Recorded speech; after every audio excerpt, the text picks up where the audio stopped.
Hi,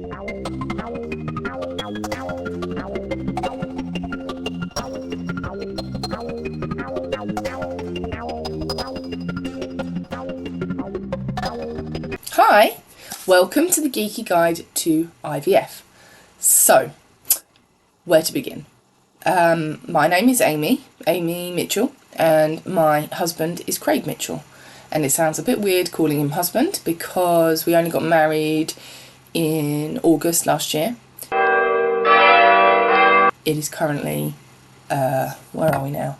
It is the 11th of May 2023. So we got married on the 4th of August 2022. Long delay because of COVID. And I've forgotten where I was going with this. Anyway, I'm going to tell you a little bit about our journey. We started trying in, I would say, June or July 2020. And as I say, we're now May 2023. No babies. We were in the run-up to our original wedding date of August 2020. Then obviously pandemic hit and the wedding was postponed multiple times. That was fun.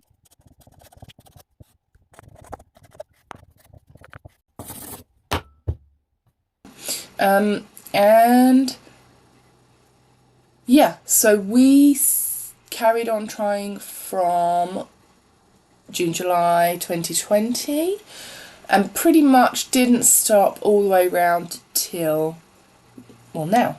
So May 2023 is where we are now. So we're coming up for 3 years of trying with no successes. The kind of medical background, I was having mid-cycle bleeds around Christmas 2022. So the Christmas just gone. Excuse me. And so we decided to start some investigations. So I went to the GP, told them what was going on, and they were really helpful. And actually I saw a superb practice nurse who kind of went down the route of obviously investigating why I was bleeding mid-cycle, which had never happened before, but also she asked me, can you tell me when your bleeds have been, when your periods have been? And I said, well, actually, yeah, I can tell you because we've been trying for a baby. And she was so on it, and I'm so grateful to the NHS that to her, because she spotted this, and she said, she just asked casually, how long have you been trying? And I said, since August, run up to August 2020. And she said, do you feel like maybe it's time to start fertility investigations? So we've had investigations into why I'm having mid-cycle bleeds, and alongside that been trying to find out the reason that we haven't conceived. So fast forward a little bit, we started the investigations in January, February time. Gonna be honest, didn't get very far through the NHS. That is not their fault. They are underfunded and understaffed. Thank you, Tories. Dicks. So had a lot of appointments made, and subsequently quite a lot that had been moved, postponed, cancelled due to lack of staff at the local practice. However, we are in a fortunate enough position financially that going private is an option for us. Now, I'm not going to get into the whole debate as to whether or not NHS versus private, but I do feel like we have been waiting long enough and it's time to act. So got in touch with a private clinic in Canterbury, which is near where we are, which was London Women's Clinic, whose main base clinic is Harley Street. And yesterday, so Wednesday, what would that be, 10th? Wednesday the 10th of May 2023, we had our results from the fertility MOT. And that is kind of where I'm going to pause you, because that's our kind of intro into us. And I feel like now I should probably tell you why I'm doing this video. So I am not a fan of being on video, but having said that, I thought this might be a good outlet.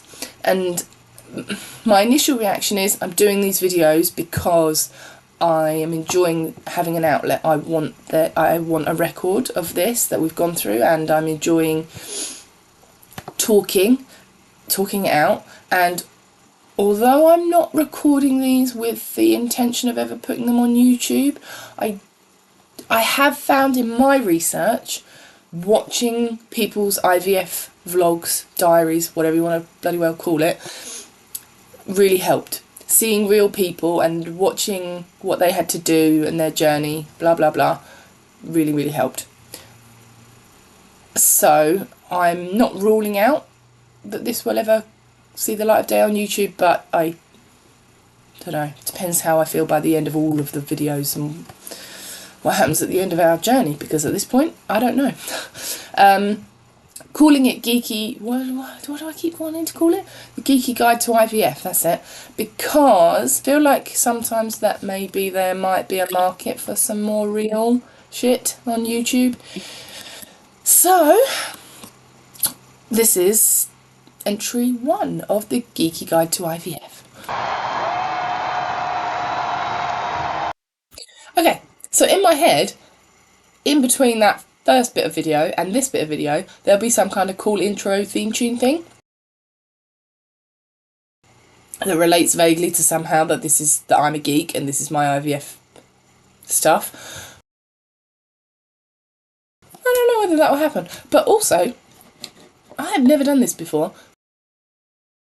But look at this, right? Watch my face. Oh look, it's all gone nice and smooth. And look, I've got makeup on. See, that's the kind of shit that I can't be bothered to do in real life. And look, this is called Frankie Rock. And then look, this is called Honey. I don't know why. Look, it looks like a good shit, and I've done something fancy with my face. But I'm not going to put that on. Get rid of that. I might need the skin thing, you'll know. That's without it. That's with it. It's quite good. I'm sorry, I'm rambling. This has nothing to do with IVF. So, results. We had our IVF, fertility, not IVF, our fertility MOT. So we went to the London Women's Clinic, Canterbury, a week ago today, and they were amazing.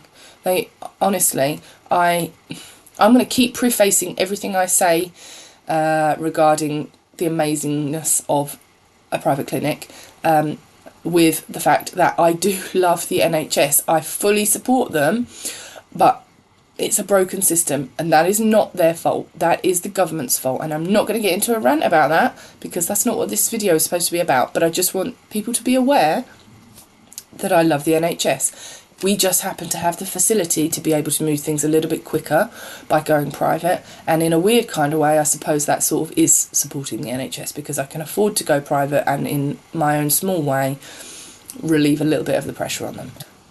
Again, I'm not going to get into all that, but the point is, when I'm saying all the positives about the private clinic, it doesn't mean that I'm slagging off the NHS. Anyway, disclaimer, done. So, yeah, we went for a private fertility MOT, they called it, at London Women's Clinic last week. So again, this would have been like the 4th of May 2023. And I had a blood test, first ever blood test, which I'm shocked went as well as it did. I had a blood test, I had an invasive internal ultrasound scan, and Craig had to get sexy with a pot. So yeah, and then they kind of went through health stats with us, talked to us about our lifestyle and stuff like that. So yeah, I'm not a girl that goes to the gym. I do not eat that healthily, and I know I should be better, but I'm not. I like a pizza, not gonna lie. So they went through all the health stats. Amazingly, did not tell us that we are drinking too much alcohol, and did not say that I needed to lose weight, which was a surprise. And yes, so did those tests last week. Results came back yesterday. We found out that basically what I had been suspecting all along, that basically there's nothing wrong that they can find. So sperm count, sperm motility, etc. was good. I've got plenty of egg reserves, which they could tell through looking at the follicles on my scan and through looking at AMH in my blood test, which, disclaimer, I'm not a medical person, don't know if this is actually what it is. Please Google it if you need to actually know.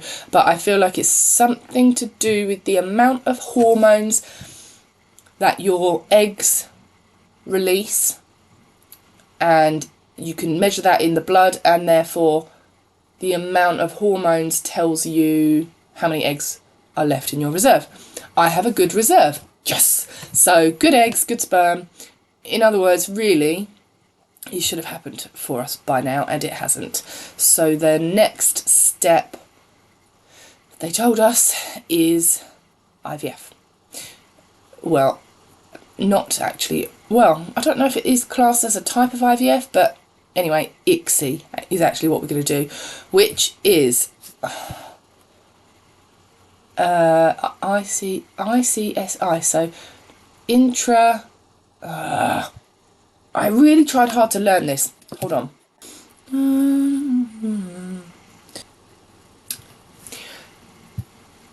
Intracytoplasmic sperm injection. So when you see that stereotypical thing on TV and film where there's a needle and it's going into the egg and then they're like, pop a sperm in there, that's actually ICSI. Whereas IVF, they take your eggs out and they take some sperm and then they put them in a dish, mix it all up, and they hope for the best, which is a little bit more unreliable. So actually these days, according to Dr. Remington, I feel like his name was Remington, but I'm not sure. Yeah, he said that ICSI is just a lot more reliable. You just get better results. He also implied that one of the common reasons that people don't conceive when they have good results like us is there's something genetically wrong with either the eggs or the sperm that are trying to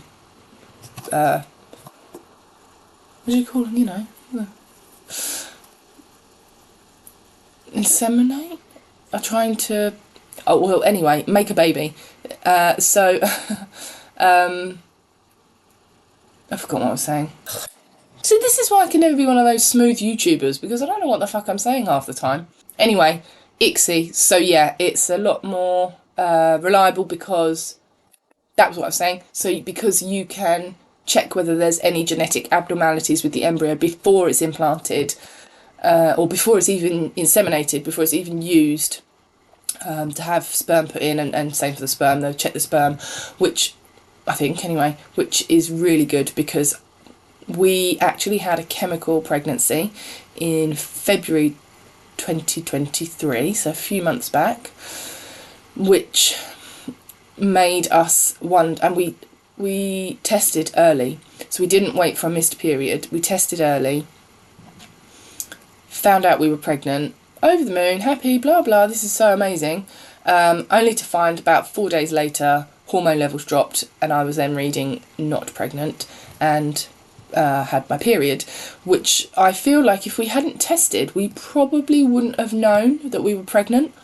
So then I started to think, well, why has that embryo failed? Probably because there was something genetically wrong, so it just didn't stick. And then I was thinking, well, like I say, if we hadn't tested, we wouldn't have known. So how many other times has that happened over the course of since June, July 2020? How many other times has that happened? So I now think that, and he sort of implied when he said we could check the sperm and egg before using them in ICSI, I now think that actually our problem is going to be that possibly my eggs are degraded because of my age. So I'm 35 and Craig is 37. So I think ICSI is the way to go, because I think we'll be able to tell before we even put the sperm in the egg. We will know whether or not that is going to make a viable embryo, and we won't have to go, hopefully we won't have to go through a miscarriage or a chemical pregnancy, because it should be genetically sound. So yeah, I kind of think that's where we're at, really. I don't think there's much more to tell you. Oh, I forgot another medical thing. So the reason they think that I was bleeding mid-cycle between periods is possibly a polyp, and he said that on the ultrasound he can see something that could be a polyp. It's like around 8 millimeters long. He said to find out if it is definitely a polyp, we would need to do a aqua scan, where they fill the uterine cavity with saline, and he used the analogy of so like a seaweed on a dry beach, but when the tide comes in, causes everything to float freely, which would mean that he would get a better look at it to see if it's a polyp. If it is a polyp, he recommends it being removed, which would be a pain in the fucking arse, because I want to get started, and I feel like if I have to then have surgery, like, then they're probably going to say, oh, you need to wait like 3 months before we even start ICSI to recover, let your uterus recover, or some nonsense like that, which would be a right pain in the bum, because I kind of just want to get going now that we know that that's what they're recommending to us. But anyway, so I'm going to have an aqua scan at some point. He said he'd get in touch soon to let me know, like, schedule wise, when he can do it. And he's a bit like, oh, I kind of hope it's probably not. So I think he's erring on the side of it's not a polyp. But if it is, he's going to recommend it be removed, because 1 in 20,000 can end up being malignant. And so really he's saying we remove it just to prove it's benign. He said that it's unlikely to be having any, there's no clinical reason to remove it, because it's unlikely to be having any effect on our ability to conceive, and would not have any effect on my ability to carry a child. It's really just that thing of to prove that it's not 1 in 20,000 malignant. He said he has never ever seen one that's come out that's then been tested and been found to be malignant. So it's really unlikely, which in a way almost makes it worse, because I'm like, what's the point? Does that sound really awful to say that? Okay, I see, I know what the point is. Anyway, so yeah, that is our next step. For me to have an aqua scan, find out what shit's going on down there, so that if we need to, we can whip it out, and if we don't need to, we can crack on with some ICSI. So I'm going to try and do a video after every thing that happens, after every consultation, after every meeting, every medical thing. Oh, and I should also say that I don't know whether I said this already. I'm calling it the Geeky Guide to IVF because when I was looking for videos of people's IVF journeys, there weren't many people that were like me. Geeky, not constantly looking perfect, and not to say that there's anything wrong with people like that, but I just felt like I wanted to show a different side to IVF journeys. I hope that's put in the right way. Yeah, and I'm going to make plenty of references throughout to all my geeky loves. Harry Potter, Lord of the Rings, Doctor Who, Star Trek, nerdy fantasy novels. That's just me. And I was kind of hoping that my cats would make an appearance, because I just got cats, but one of them's in here, but she's asleep under the desk, so I'm not going to wake her up. But her name is Minerva, as in Minerva McGonagall, but she gets called Mina. And then my other one is Bellatrix, who gets called Bella, obviously after Bellatrix Lestrange. There she is, look at her little face. So yeah, Kiki got to IVF.